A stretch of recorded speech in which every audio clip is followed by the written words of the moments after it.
Yeah. How many people have seen their desires just manifesting right in front of their eyes? At any point, even a small thing. Yeah. Well, you were singing about it. You better have your hand up. Yeah. That's what we're talking about. Okay, so we are continuing our series. I'm just going to move this over a little bit here. On body, mind, and spirit. And this month, our focus is on mind. And I think it's no secret that I have a kind of uncomfortable relationship with the Bible. Sometimes I read a passage and I think, what? It sounds so judgmental, so punishing, so fear-based, so not godlike. And then other times I read a passage and wow, it just comes alive. It resonates in me. It feels inspired.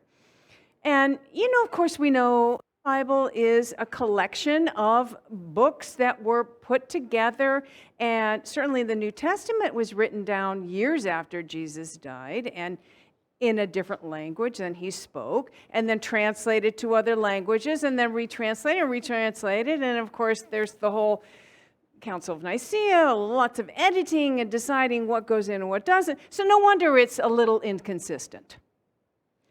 So one of the passages that does speak to me, that just comes alive, is from Romans 12:2, where Paul says, "Be not conformed to the world, but be ye transformed by the renewing of your mind."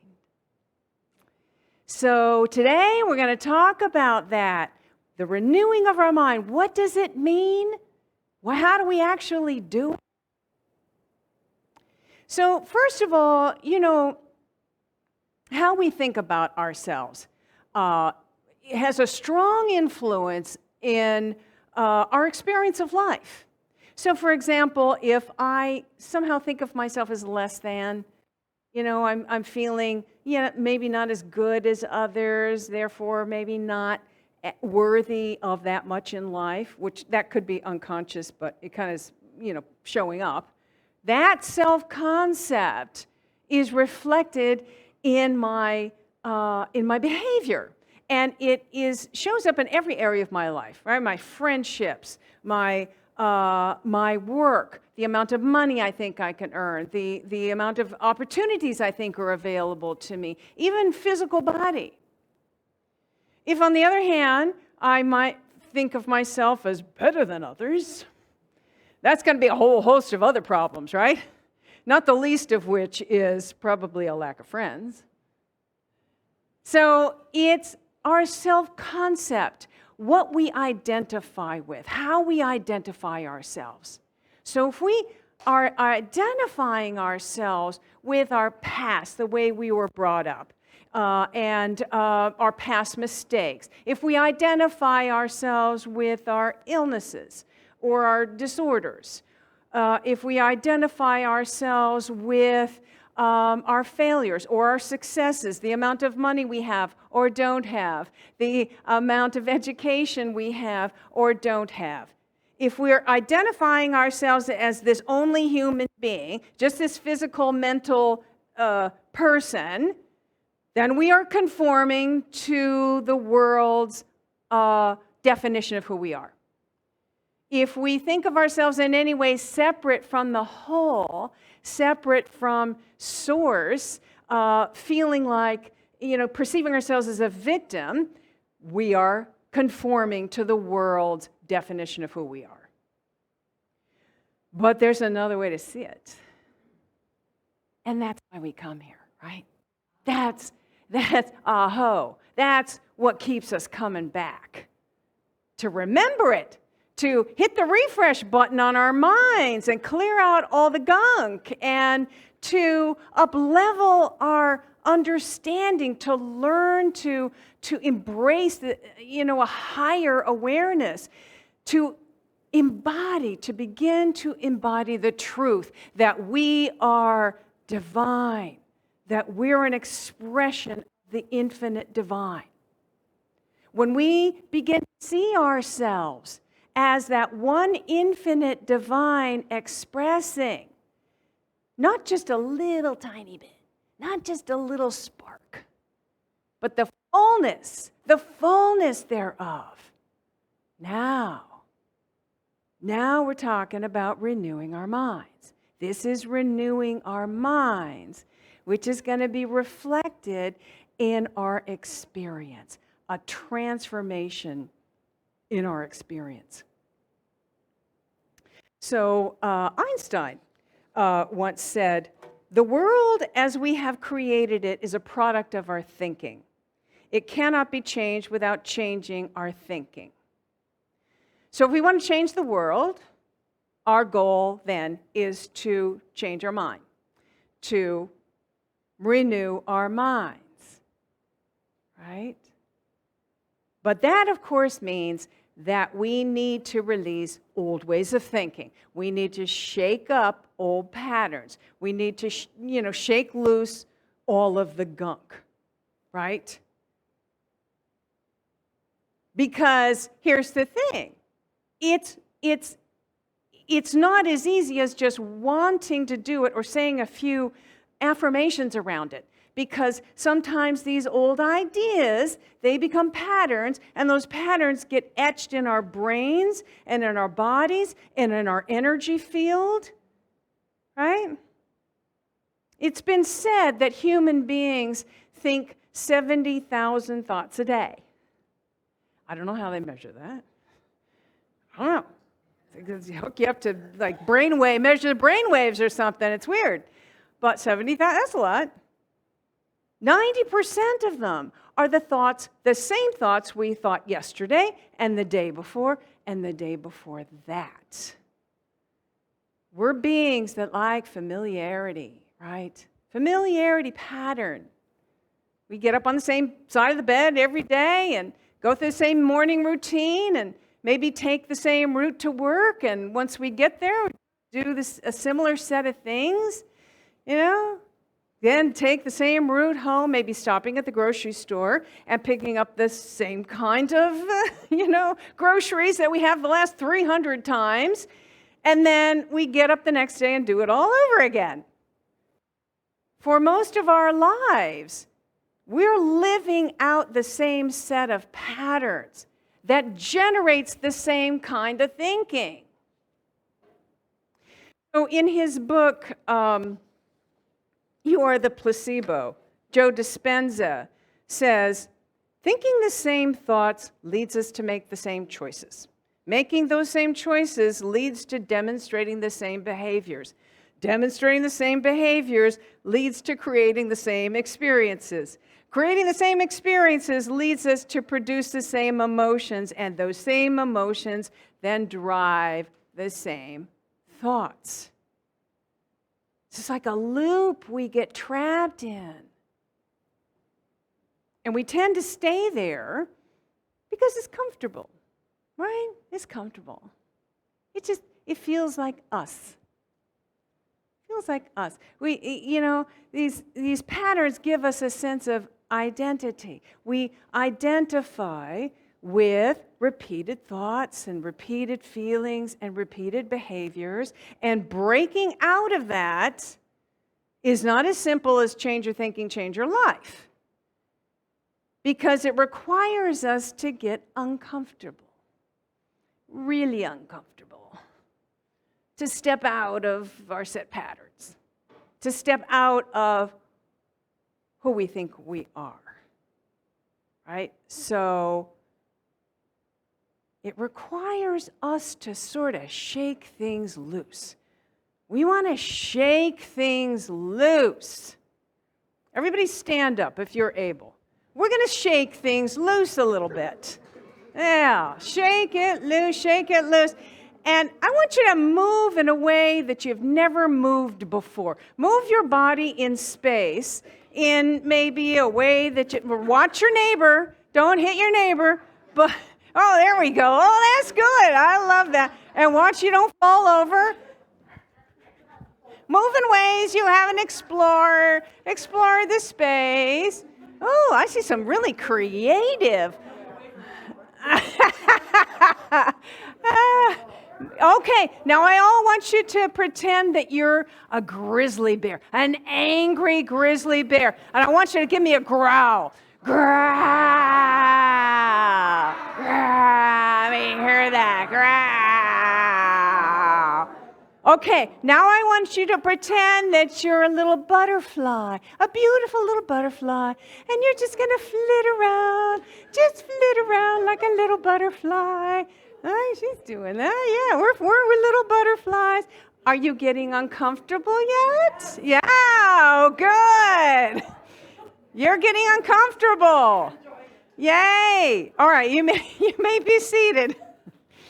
Yeah, that's good. I want you to intentionally get uncomfortable this week. Really try to break up some patterns.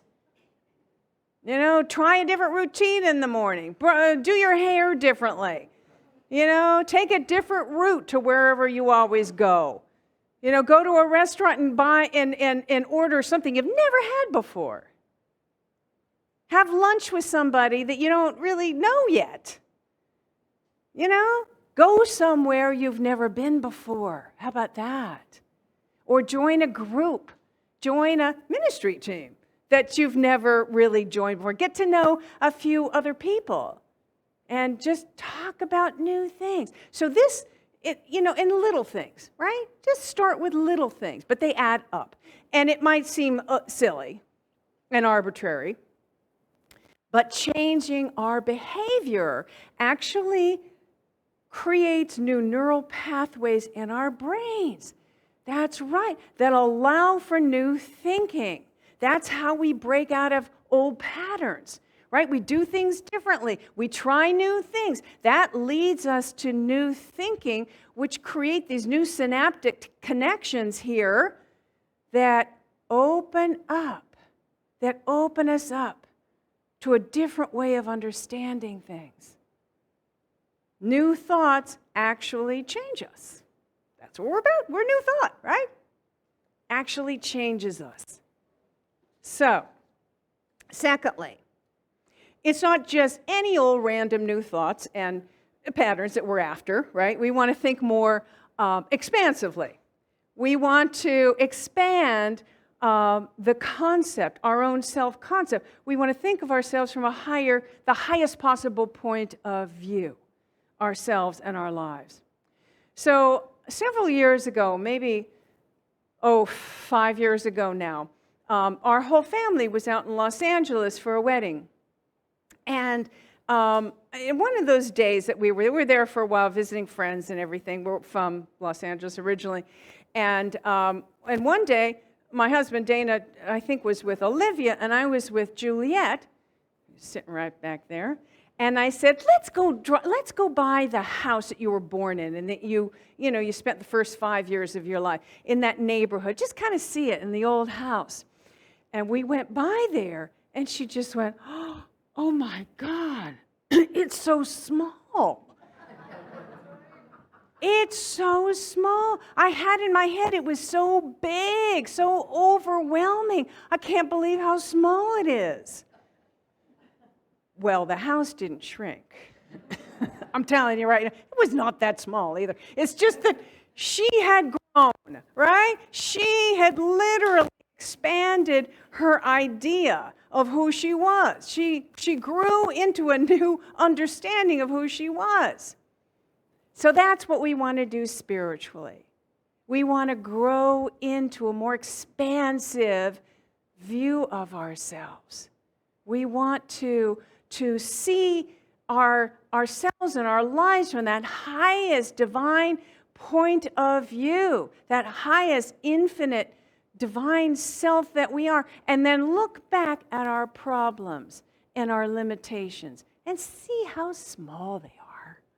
They're so small now because we're so large, because we're so much larger. We're seeing it from the point of view of the infinite divine. We're so much larger. So that's where we're going. So what if instead of having a habit pattern of thought that reinforce the same